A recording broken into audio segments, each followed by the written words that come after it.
Hello everyone, welcome to SS Odia tutorial. आज आम इतिहासर द्वितीय अध्याय मानव विवर्तनर इतिहास संपर्क में आज आम आलोचना करवा। विवर्तन कहले परिभ्रमण। मानवर प्रथम जो परिभ्रमण रही तार इतिहास तार अतीतर वृत्तांत संपर्क में आम आलोचना करवा। आम इतिहास दृष्टि अतीत को दुई भाग में विभक्त कर देखिए। प्रथमटी हूँ कौन ऐतिहासिक जुग, अन्यटी हूँ प्राक बा प्राग ऐतिहासिक जुग। ए भावरे इतिहास दृष्टि अतीत को विभागीकरण करा जायछि। प्रथमटी है कौन ऐतिहासिक जुग, द्वितीयटी हूँ प्राक बा प्राग ऐतिहासिक जुग। ऐतिहासिक जुगर पूर्ववर्ती समय। ये जो ऐतिहासिक जुग रही तार पुणी वैशिष्ट्य कौन रही ना अतीतर घटनावली को अभिव्यक्त करने लिपि माध्यम। यह हेउछि ऐतिहासिक जुगर वैशिष्ट्य। चार्ल्स डार्विन का विवर्तनवाद मतरे सृष्टि बा विवर्तनर मोट अवधि जदि 24 घंटा तेबे मात्र शेष 7 मिनिट रे ही मानवर उत्पत्ति। ए संज्ञाटी किए देइछन्ति ना चार्ल्स डार्विन, जे कि विवर्तनवाद से मतरे प्रकाश करिछन्ति। जेतेबेले सृष्टिर विवर्तनर परिभ्रमणर अवधि थिला समय थिला 24 घंटा, तार शेष 7 मिनिट रे मानवर उत्पत्ति घटिछि। पुणी ए जो शेष 7 मिनिट तार प्रकृत अवधि कौन ना पाखापाखि 18 लाख वर्ष। ताठार पुणी आहुरी बड़ आश्चर्य कथा हेउछि जे मात्र शेष 5 बा 6000 वर्ष रे पृथ्वी रे सभ्यतार विकास लाभ करिछि, लिपिर मध्य उद्भावन होइछि। भारतर जो विकसित हरप्पा संस्कृति सेथिरे लिपि को पाठ सुद्धा करा जाय नाही। 5000 वर्ष तले इतिहास जुगर आरंभ होइछि। संस्कृति और सभ्यतार मध्य आरंभ घटिछि। आम ये देखिले जे मानवर उत्पत्ति घटिछि 18 लाख वर्ष पाखापाखि समय, किंतु एठारे 5000 वर्ष तले ही इतिहास जुगर आरंभ घटिछि, संस्कृतिर आरंभ घटिछि, सभ्यतार आरंभ घटिछि। विश्वर समस्त बृहत सभ्यता यथा मिसरर नील नदी सभ्यता, मेसोपोटामिया सभ्यता, चीन और हरप्पा सभ्यता ये होचंती ऐतिहासिक जुगर। वैज्ञानिक मानक मतरे पृथ्वीर मोट बयस हेब कौन ना पाखापाखि 6 बिलियन वर्ष। ये होची पृथ्वीर बयस, अर्थात 60,000 लाख वर्ष। 30 रु 35 लाख पूर्वे ही आफ्रिकार सर्वप्रथमे मानवकृति जीवर उत्पत्ति घटिथिला। पृथ्वीर मोट बयस होची 60,000 लाख वर्ष, किंतु आफ्रिकार जेतेबेले मानवकृति जीवटीर उत्पत्ति घटिथिला सेतेबेले 30 रु 35 लाख पूर्वे से समय। वैज्ञानिक भाषा रे ताकू कौन कह जाए ना हेमोसेपियन। ओडिया रे तर्जमा कले ताहाब ज्ञानदीप्त जीव। जेतेबेले से जो आफ्रिकार जो सर्वप्रथमे गोटे मानव आकृतिर जीवटी को उत्पत्ति करा जायतिला, से जीवर मेरुदंड आजिर मानव भली नथिला। से सीधा होई कि चाली मध्य पारु नथिला। सीधा होई चलिला 10 रु 20 लाख वर्ष पूर्वे। ता पूर्वर पशुमानक परि से आचरण करथिला। मानव सीधा होई चलिला परे तार आग 2 गोड़ पत्थर बा वृक्षर डाल आदि उपकरण धारण करबा निमित्त कह हैतिला ना समर्थ होइथिला। जेतेबेले मानवटी सीधाकृति मानव को आमे आमर पूर्व सूरी बोली कहि परिबा। प्रथमे मानव सीधासळख भाव चालू नथिला। 10 रु 20 लाख वर्ष पूर्वे प्रथमे कौन कह जाय 30 रु 50 लाख पूर्वे मानव आकृतिर जीवटीर उत्पत्ति घटिछि, किंतु 10 रु 20 लाख वर्ष पूर्वे मानव कौन करिछि ना सीधा भाव चली पारिछि, जहाको पूर्वसूरी बोली कह जाय।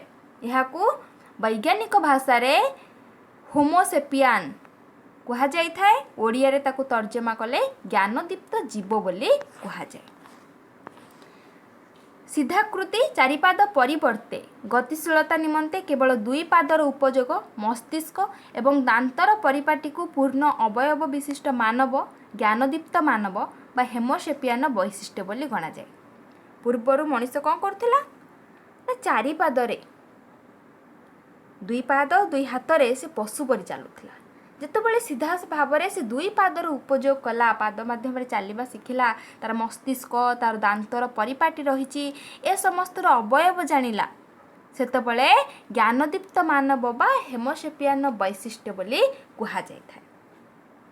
ये जो आदि मानव रही तार पुणी खाद्य संग्रहर शैली से समय किपरि थिला ना मानव इतिहास ये जो समय जितेबाला फल मूल संग्रह करी से भक्षण करुला, पशु मांस को मध्य संग्रह करी भक्षण करुला, शिकार करुला से समय मनुष्य ए जो समय को कौन कहा जाय थाए ना प्राचीन प्रस्तर युग बोली कहा जाय थाए, पालियोलिथिक एज बोली कहा जाय। एवं ता परे परे मानव निआर व्यवहार कला, से निया को नियंत्रण करिकी से निया माध्यम कौन कला विभिन्न प्रकार मांस को से पोड़िकी मध्य खाइला। से प्राचीन प्रस्तर युगर अनेक प्राचीन चित्र जहाँकि गुंफा मानकर आविष्कृत होइछे। शिकार रे मनुष्य किपरि भाव में भिन्न भिन्न स्थान रे रही शिकार करुथिला। आफ्रिका, यूरोप, एशियार प्राचीन प्रस्तर कालीन अवशेष गुड़िकर आविष्कार है। से समयर प्राचीन प्रस्तर कालीन जीवन शैली मध्य सेथिरे चित्र माध्यम रे रहिछि ताकू देखिबा को मिली थाए। तापर रहिछि रहणी बा वृक्षरु गुहा। ये जो प्राचीन प्रस्तर युग ता होछि कौन नूतन प्रस्तर उपकरण गुड़िकर सेठारु कौन है ना सृष्टिर आरंभ घटी। जदिओ देखा गले ये जो नूतन प्रस्तर युग जार समय होछि केते प्राय 1000 रु 4500 ख्रीष्टपूर्व ए समय मध्यरे मानव प्रस्तर उपकरण को अधिक व्यवहार योग्य करबा लगी ताकू घसी घसी कि चिकण करी तापरे तार रहणी पाई तार खाद्य रे अनेक परिवर्तन मध्य आनिछि। निआर जतबेले व्यवहार शिखिछि, जतबेले कंचा मांस खाउतला तापरे निआर व्यवहार शिखिबा तार ताकू पोड़िकी खाइला।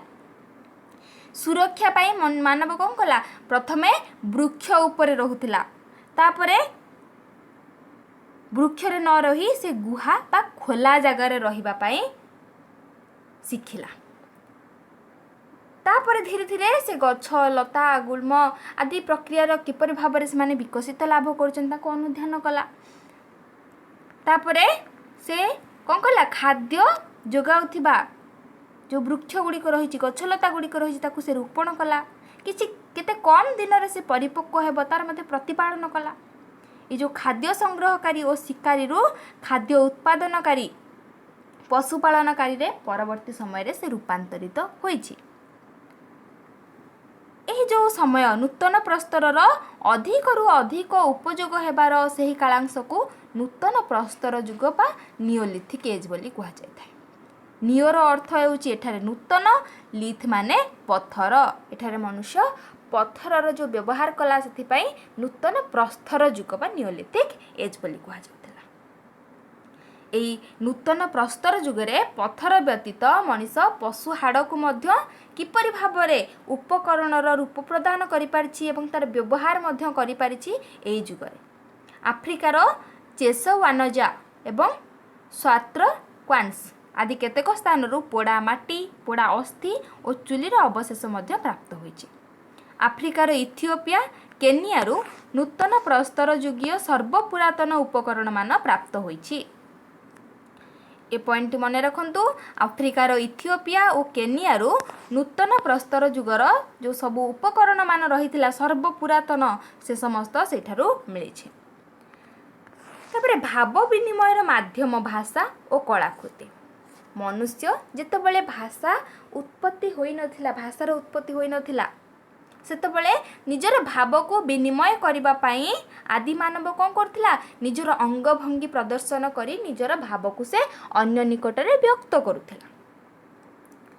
द्वितीय पर्याय कौन है धीरे धीरे गुणुगुणु करिबा पाटी करिबा से आरंभ कला एवं तृतीय पर्याय तार पाटीरू पूर्ण शब्दटी निःसृत है जहाँकि भाव विनिमय सकाशे यह हूँ एक प्रधान बा प्रमुख माध्यम। ए जो सीमित बा परिचित क्षेत्र रे समान भाव को अभिव्यक्त करने लगी निर्दिष्ट शब्द व्यवहार है, यही ठारू ही भाषार जन्म है। ता पूर्वर प्रथमे से कौन करुला, प्रथम पर्याय रे अंगभंगीर प्रदर्शन करुला, द्वितीय पर्याय से धीरे धीरे गुणु गुणु भाव में पाटी कला, तृतीय पर्याय ता पाटीर पूर्ण शब्दटी निश्रुत है। ये जो भाषा व्यवहार उतारू भाव विनिमय लगी यह हूँ एक माध्यमर आविष्कार। ताहला कौन कलाकृतिर आरंभ और विकास, भाषा व्यवहार जितेबाला होता ता पूर्वर कलाकृतिर आरंभ घटी एवं विकास मध्य लाभ करथिला। यार समयबद्धि हूँ 40,000 रु 35,000 वर्ष पूर्वे बोली कहा जाय थाए। केतेक गवेषक मत प्रदान करिसेंती जे स्पेनर आल्टिमेरा गुहा प्राचीरु 1879 मसीह आविष्कृत एभली एक पुरातन चित्र देखा मिलता है। से चित्रटी हूँ एक गंडार चित्र, जहाँकि मनीष जितेबाला भाव विनिमय पाई भाषार व्यवहार जानी नथिला से समय कलाकृतिर जो सबू कौन रही आविष्कार घटी एवं स्पेनर आल्टामिरा गुहार प्राचीरु एक गंडार चित्र देखा मिलता है। तापर पृष्ठबंध पशुपालन कृषि जीवन निर्वाहर विकल्प साधन। मनुष्य निजर जीवन निर्वाह करने जंगलरू फलमूल संग्रह करुथिला, वन्यजीव मध्य शिकार करुथिला। गत 10,000 रु 4,500 वर्ष पूर्वे अर्थात ये जो निकट अतीत पशुपालन कला धीरे धीरे एवं वृक्षलता को मध्य रोपण कला। जितेबाला से मनीष जंगल जाइकी शिकार करुथिला, तापर कौन कर धीरे धीरे से पशुपालन करने जानी, तापर वृक्षलता को रोपण करिछि। एहीपरि भाव में देखा गले कृषि आउ पशुपालन बंचिबार उचित जो विकल्प ताहा दिन को दिन वृद्धि पाइबार लगी। ये जो परिवर्तन यह हूँ कौन ना मानव इतिहासर एक नूतन अध्याय।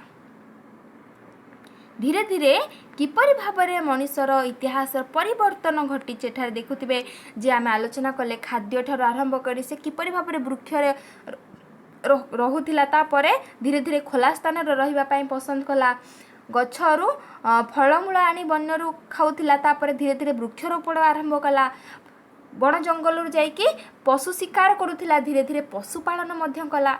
यह हूँ कौन मानवर जो विवर्तनर बा परिभ्रमणर ये सबू इतिहास।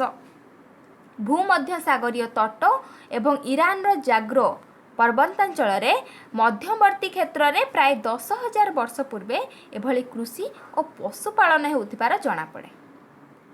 केउठारु जଣା पड़े प्रथमे ना भूमध्य सागरीय तट आउ ईरान जाग्रो पर्वतांचल 10,000 वर्ष पूर्वे एहीपरि भाव में कृषि आउ पशुपालन होतिबार जଣା पड़ी थाए, जहाँकि ये हूँ मानव विवर्तनर इतिहास गुड़िक। आम जहाँ सब आलोचना कले तार सारांश अच्छी ये आपण भी पढ़ी पारे। ताहले आजिर जो द्वितीय अध्याय तार आलोचनाटी शेष होईची। परवर्ती समय आम प्रश्नोत्तर कौन रही से समस्त आलोचना करवा। एहीपरि भाव में प्रत्येक दिन संध्या 6:30 क्लास करा जिवो। आपण माने निश्चय जोग दियंतु। आपणक मतामत कमेंट बॉक्स रे जणांतु। वीडियोटी को लाइक करंतु, चैनलटी को सब्सक्राइब करंतु, निज सांगसाथी मानक सह शेयर करंतु, से माने मध्य क्लास रे जोग देबे। ताहले रहुची। Thank you.